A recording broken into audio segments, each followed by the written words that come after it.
G'day, welcome to Global Horizons. I'm Rob Malicki, coming to you today from Garigal Land in Sydney. G'day, I'm Dirk Mulder, CEO and founder of the Koala News. And Rob, I'm not far away from you. I'm actually on Gadigal land as well, mate. I'm just down in the rocks between meetings today. Great to be able to squeeze in this episode of the podcast. But I tell you what, great weather for ducks. For those listening along, it's just absolutely bucketing down in Sydney today, isn't it? It's like a good day to be inside. Oh, mate, I walked down the street and I reckon the bottom half of my torso and body is completely drenched. It's crazy. You know, I was dropping the kids off at school this morning and we're driving down the main road. It was absolute gridlock, as it is, you know, when everybody's driving to drop their kids off. Absolute gridlock on the main road.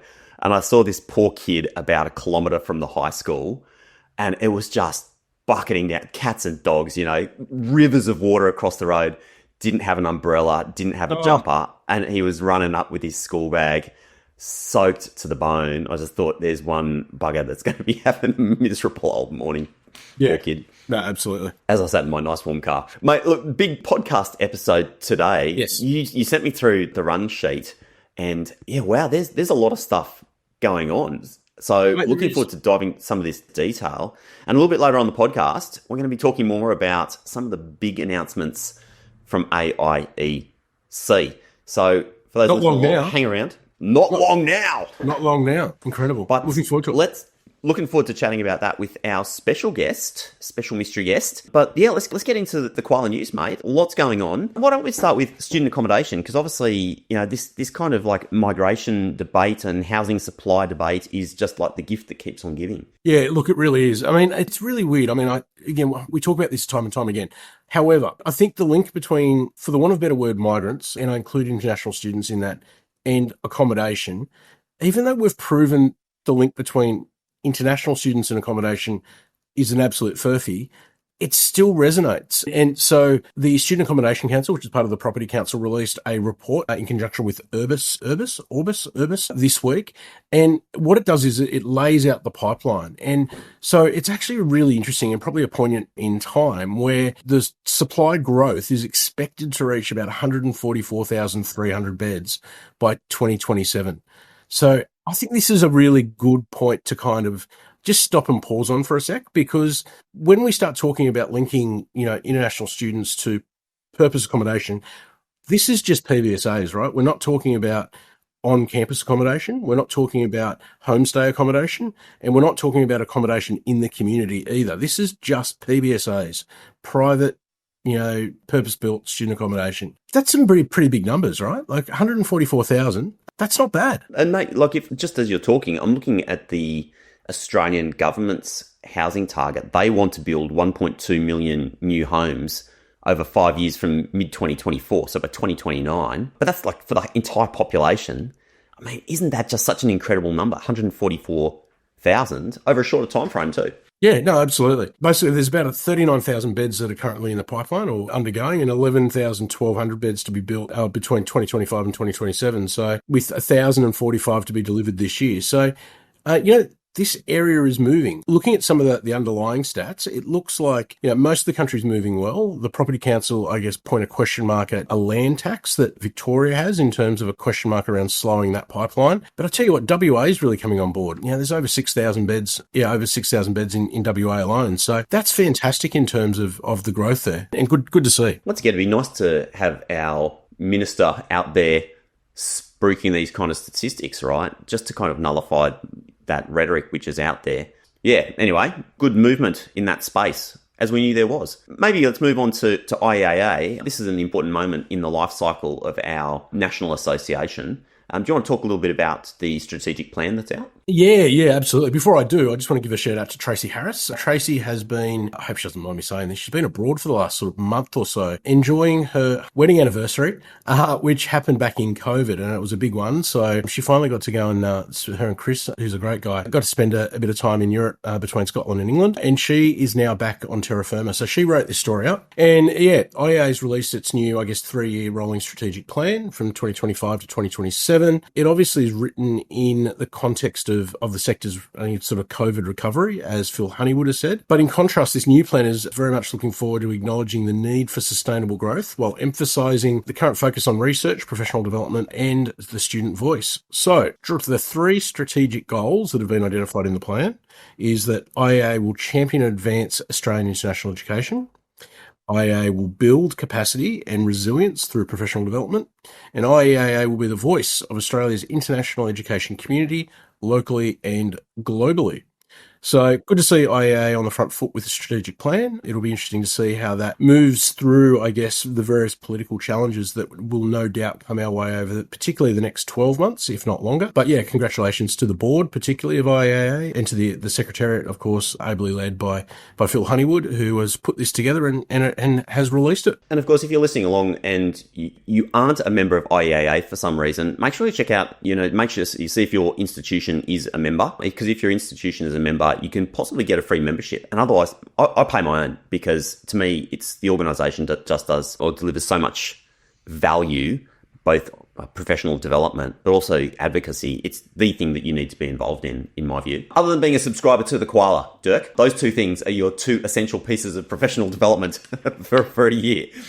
And mate, foreshadowing changes, God, there's a lot of stuff going on at the moment, is there? Like we're starting to hear the government talking about their ESOS changes again coming back.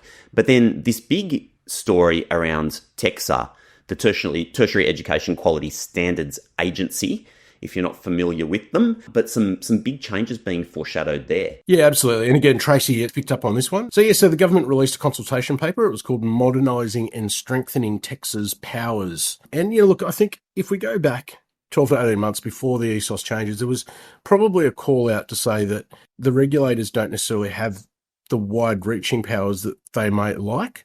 Now, and I phrase that they may like in the context of they should have, or they may like to have, or they need to have, or maybe, what are the shortfalls in an effective regulator? And certainly this plays a part of it, is what are the powers that they have and how do they enact them? So this consultation paper, it asks 16 questions under 4 broad headings. And those 4 broad headings are a regulatory system that puts students first. That makes sense. A modern regulator with powers to address emerging and systematic challenges, opportunities to streamline regulation for universities and other education providers so they can focus on teaching and learning, a system that supports a joined-up tertiary system, helping more Australians get the skills and qualifications they need. They're the 4 headings. Tracy's then gone on to identify, I guess, 3 kind of questions that are potentially of interest and are very interesting indeed. So the first one is, should TEQSA have new powers to immediately suspend a provider's registration in response to acute risks? What should be the grounds for suspending a provider registration? So this is a really interesting one, Rob. This is one of those things around due process. Like, what is an acute risk?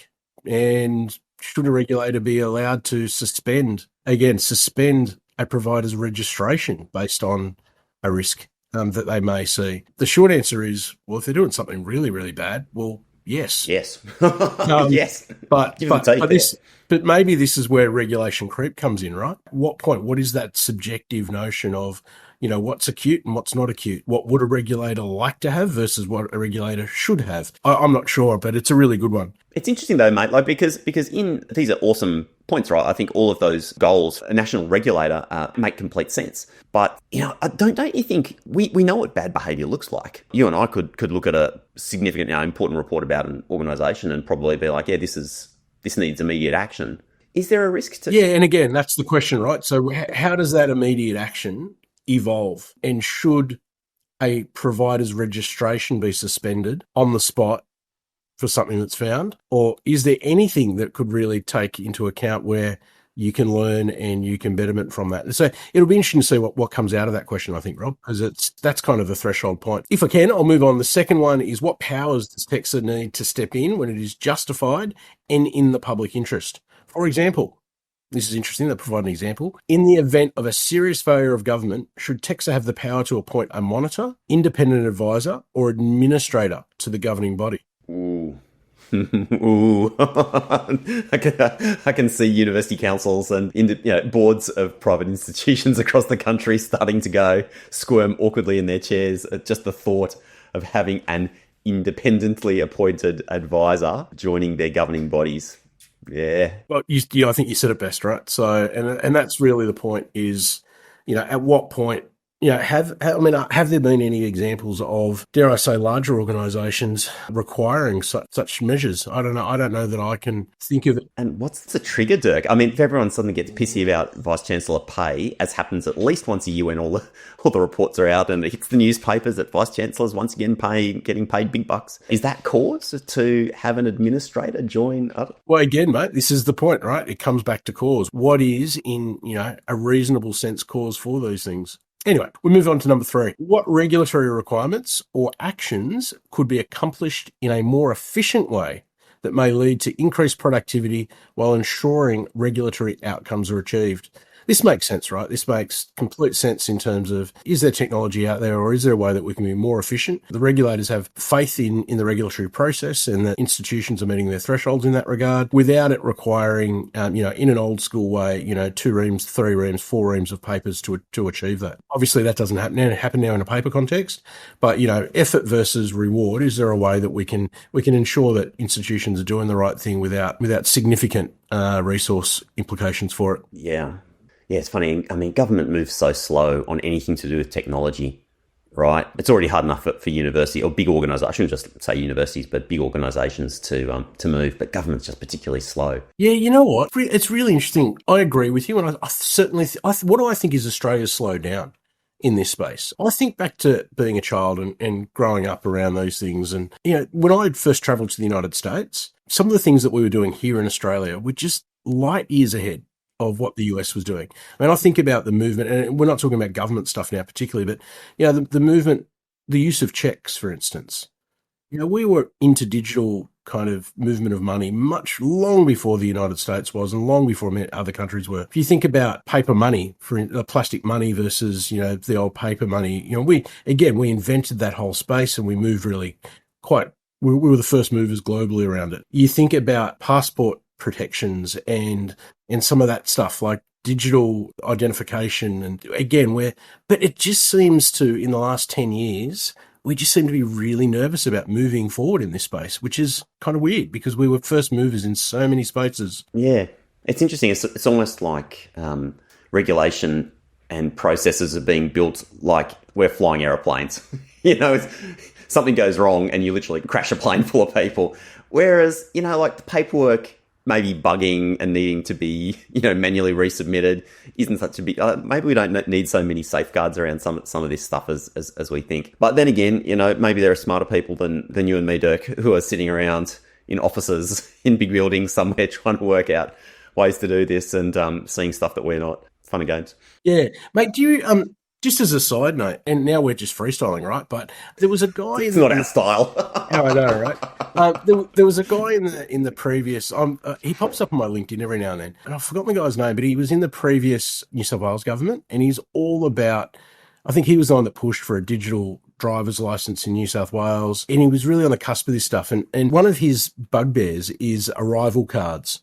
How much paper's wasted for arrival cards. And I see him on LinkedIn, and he's always holding up an arrival card whenever he comes back into Australia. They're the types of people I think we need more of to be pushing the agenda in this space a bit more. Because you're right. I think there's opportunity. There's so many opportunities to lead and to create almost industries about first mover for areas. And we just don't seem to be doing it at the moment. Well, since we're talking about technology, what about we move on to Studiosity's paper on AI and students? This is super interesting. So yeah, it really was. I mean, and even just the headline says it all. The first paragraph, the introductory paragraph. But yeah, Studiosity's released a paper about AI and students and their engagement with it. And I'll just read you the opening paragraph, mate. We'll read it for our listeners. But international students in Australia are leading the way in adopting generative AI tools for their studies. But they are also experiencing high levels of stress and greater need for human connection, according to new research. And the research, should I say, is the 2025 Australia Student Wellbeing Report, again by Studiosity, in partnership with YouGov. They surveyed about 1,200 university students across the country, and it found that 3/4 or 75% of the international students expect the university to provide AI study support tools compared with only half of domestic students. So again, go back to that opening paragraph in that context. They're much more engaging with AI and the support around AI, but they're missing that human contact. And I think it's a fascinating spot. I think it's a point in which, and I spoke with a group up in Brisbane just recently, the University English Language College Directors Forum. And we spoke a bit about flipped classroom models and those sorts of as we move paradigms and as we move and embrace more technology, what does the learning experience look like? And I feel like this study just hits it on the head. We are moving more digitally. We are moving more into AI, more into essentially being able to complete your degree from inside your own apartment or home. But what's the net loss to that? And the net loss clearly is human connection. Human connection. Yeah, just as you're talking through that, mate, like I'm just thinking, doesn't that become a core of the university experience where it's possible, right? I mean, obviously regional institutions serving large bodies of distance students, it doesn't quite work, but metropolitan institutions, doesn't that in-person human connection become a core of the uni experience? Kind of like it always was, but the focus go back on that. Yeah, and again, I go back to when we went through uni. You went to Macquarie, didn't you? You were a student at Macquarie? Yeah, I mean, when I think back to, the on-campus experience at a university, and I had, it was all about sporting clubs. It was about being, I went to the Hawkesbury campus of Western Sydney or the old Hawkesbury Ag College. And, we had such a socially based engagement, not just with our learning, but our personal development in that space as well. And I feel like that's really been eroded over the last 20 years, as institutions move more and more away from a socialized experience on campus. More and more students are living at home. More and more students are choosing to socialize with their high school friends and I'm talking domestics now, which leaves a bit of a wasteland in that social experience of a university, which you and I probably experienced and we probably loved. Some people may not have enjoyed that as much, but I feel like it's certainly changed. Whether it's for the better or not, I'm not sure. Yeah, interesting times for our big institutions trying to plot their relevance and their course into the future, which is like racing up. Like a McLaren going at 300 towards a wall. No, 100%. Sure. 100%. Yeah, interesting. Not to keep the conversation going too long, but for those students who might in New South Wales maybe go to Sydney Uni or UNSW or live on campus in a college, their experience is going to be vastly different. And equally in Melbourne, so at the University of Melbourne, maybe going to Trinity College or one of those on-campus accommodation providers, but in a college which has a deep history, I feel like that experience is becoming more and more exclusive, if I can put it that way, whereas the majority of students' experiences are much more transactional, going on, doing their lecture, going off, and there's not much else there. So again, I think in a couple of years' time when we talk about this again, it'll be really interesting to see how that plays out, because I think that traditional university experience of socialization on campus, participating in fun events, having a law society, going to a bar or whatever, it just doesn't seem to be what it used to be. Yeah, interesting. We could go on this, mate. I'm fascinated by this transition, but let's move on. Hey, QS has, QS, they put out a lot of good content, don't they?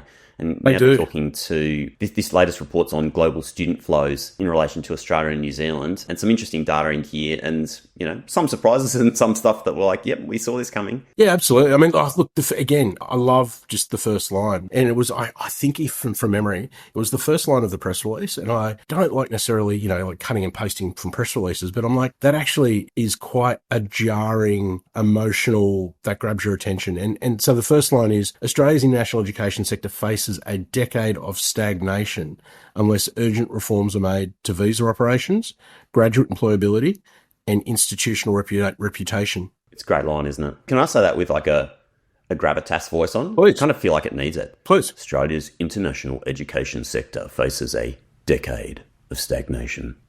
This is the one I was saying. Like, I feel like, yeah, we saw this coming, right? We've been talking about this for sort of 2-3 years as this rubbish has been going on a policy level. And now we start to see more about it. So, yep, absolutely. And so this is all based on the analysis that forecasts that international student enrollments will rise by just 2% annually through to 2030. So that's obviously QS forecast, and that's well behind global competitors. So by the end of the decade, Australia is projected to host around 770,000 international students across higher education, English language and non-award programs. And that excludes vocational training, which, to be frank, probably has its back up against the wall. They've been destroyed by terrible policy, right? So yeah, absolutely. And look, I highly recommend, this is what I said in the story, but highly in my LinkedIn post that pushed this story out, but highly recommend listeners actually get in and read this one, because it's fascinating to see what those forecasts are based on. And just to give you a really brief kind of insight. So it's about declining reputation, employability gaps, policy headwinds and demographic shifts. So if you're at all interested in, I guess the future and being able to predict, and I hate using the word marketing in this space, but I really think there's a marketing element to this, which is based on, how do you integrate with a changing marketplace? That's exactly what I think these guys are talking about right now. What are the things we're going to be needing to be doing over the next 5 years to ensure that we're on top of a whole range of changing levers? So yeah, interesting. And as they say here, mate, in the report, Australia will continue to be a key player in the global education landscape, but with the world's most expensive student visa fee by an order of magnitude, I'd add, and a tougher allocation system, institutions can't afford to rest on their laurels. I think that's very well said. And let's hope let's hope that with the new sort of government, with a larger majority, less sort of political hysteria going on, maybe we can actually start to get this message through a little bit more clearly. Absolutely. Because, drum roll, as we segue to our next one, students and their families will vote with their feet. They do vote with their feet. Mm-hmm. They do vote with their feet. So the next story is really about the changing demographics of Indian students that are choosing Germany. And Akos Kirali from who works for an institution in Germany wrote this one, and thanks to Akos for that. Mate, fascinating data. There's nearly 60,000 Indian students now studying in Germany. We've spoken about this at length over the last sort of 18 months around how Germany's come on board and Germany's now becoming a major destination of choice. So we're now seeing that again in a different set of numbers. Just incredible how this has grown. So it's up 15% year on year. And as Akos writes, India's become one of the largest communities of international students in Germany. The numbers have more than doubled in 5 years, rising from about 20,800 in 2018-2019 to 50,000 in 23-24. And this latest capstone, nearly 60,000 is an incredible result for Germany out of India. And, the question needs to be asked is, if policy settings were different in the UK, Australia, Canada, and the US, would they be going to Germany? Or is this, isn't it? Is this a story of market gain for Germany, or is it a story of market loss for the Big Four? I don't know. Probably a bit right. And I guess what we're seeing, though, is Germany has no tuition fee, or very, very little, for international students. And of course, that becomes incredibly appealing for lots of different types of students. But in face of what's going on elsewhere in the world, USA, Canada, UK, people must be looking at that saying, we're wanted here. I'm one of the best and brightest. I can go take my pick of any institution. Germany's got some incredible institutions now teaching in English, to great extent. You start to wonder if this is the real manifestation of long-term impact. Does that make sense? Right? This policy has been in place. These policy differences go back 20 years. And now we're starting to see that shift that possibly becomes a trend that never turns around. Mate. Yeah, 100%. And I think Germany's the first. There'll be other countries that follow suit. I think if we're back here talking about this in 2 years, we're going to be talking about another two countries that are experiencing similar growth because they've followed the German model. And again, my gut feeling says this may have always happened, but it wouldn't have happened so quickly if it wasn't for, policy errors or missteps in the Big Four. Yeah, I agree. And look, we can't even talk about the awesome things that international education does for our country, sensibly on a national level. Even if you just want to be crude and just talk about the economic impact, our politicians can't even talk about that in a positive light. And you've got a country that's like, come here, come here. We're not going to charge you fees. We can see, the advantage of having people skilled up in our education institutions, working in our businesses and building cultural links. And rather than taking money, investing money in that. Exactly. That's a long-term trend that once that bites, it becomes very hard to turn around for other countries. And in the end, we miss out. So, yep, 100%. And mate, this is exactly the sort of thing that we talk about when we get together at AIEC in October every year, and maybe that's a good moment for us to bring in our guest. Sounds good. Well, I'd like to welcome back to the podcast, good friend of the podcast, Louise Goold, our conference program whisperer. Louise, great to see you again. Hi, great to see you, Rob. Whisper, does that mean I'll let all the secrets out about the program? I hope not. I hope so. That's why we've got you here. Hey, last time we had you on the podcast, we were talking about how Friday at AIEC this year looks a little bit different to in the past. And yep. I think some stuff's been locked in since then. It has. It's so exciting. I'm really excited about Friday. So because we're in Canberra, we're making the most of that. On Friday morning, the first session is a session called Meet the Ambassadors. And we have the ambassador of Cambodia, the ambassador of Chile, and the ambassador of Indonesia coming together in a panel that will be convened by our wonderful MC, Janice Peterson, who we all know and love. That one's really, we've chosen those ambassadors because two of them have studied in Australia. One of them has studied in France, the US. So it's really about their journeys as international students, what experiences they had, how that impacted on their personal lives and their career, how they navigated those changes, keeping in mind the theme of the conference is navigating change. And then we'll broaden, I think, the interview into their perspectives on how the importance of international education on connecting people and cultures, creating a pretty nice world out there. So that's the first one that we're excited about. That's a great innovation. I mean, what an awesome use of the location to actually get in a caliber of person that, I mean, those people do travel around, but it's obviously hard to get them. It is a little bit. So clever. Love it. But we've got now. But look, I just love the fact that who gets the pat on the back for that one? Well, the three of them have been international students, and two of them have been international students in Australia. So it's sort of quite a nice. There's so many directions that interview can go. Perfect. So it's pretty cool. It's pretty cool. And then look, after that, we've got something completely different that we've never done before, which is a dance company. I'm from South Australia, so I say dance, but now that I live in Victoria, I sometimes say dance. So if you hear me flip, that's why. So they're doing dance or dance, a session called Moving to Heal, Trauma-Informed Dance Education. See, I said dance and not dance. This is a company, the Suara Dance Company, and they have, it's just about how movement and music and dance, I did dance again, can heal you, it can help you navigate change. There's that theme again. They've performed or done these workshops in Palestine. They've done them in Papua New Guinea. They've done them in Aceh after the tsunami. There is a troupe of dancers coming, three of whom I think it is are international students in New South Wales at the moment. And Alfira O'Sullivan is an Australian-born Indonesian, and she's the company's sort of founder, director, and there'll be a bit of an interview with her as well, again by Janice. So that's going to wake everybody up, I hope, like in between some conversations and some explorations, then you get this incredible performance and a little bit of insight into the inspiration behind this particular approach to healing people after trauma.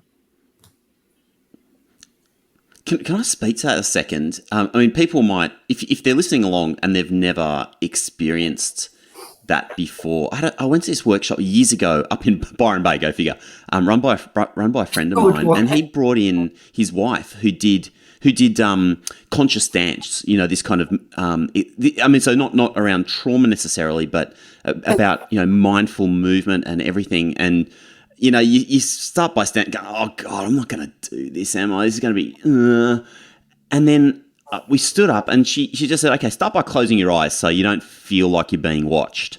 And so you close your eyes and we just started doing this stuff. And I tell you what, in the space of 5 minutes, I kind of went to this other place. It was wild. But you were in Byron, totally wild. So, So I'm, yeah, it wasn't. But no, we weren't on the good stuff up there. I don't do that. But just for utter clarity, in case anybody is listening up, it wasn't that kind of workshop. No, but really, this intentional movement, it was absolutely mind blowing what it did somewhere deep in my brain. So, wow, that's really cool. I'm looking It's forward quite to that. powerful. Now, second But question. look, this is And I know we're not going to talk about it. Yeah, well, we're not. Yeah, it's not participatory. We'll be observing and listening, so it's pretty interesting. Yeah, but I agree with you. This sort of thing is quite powerful. Awesome. And the fact that we've got international students involved in it as well is really cool. I really like it. And then after that, this is about trauma-informed dance therapy. Then we hear about a real trauma from Peter Grester, the Australian sort of, award-winning journalist, author, academic, and media freedom activist, who's just had that movie released not that long ago. I don't know when it came out, called Correspondent.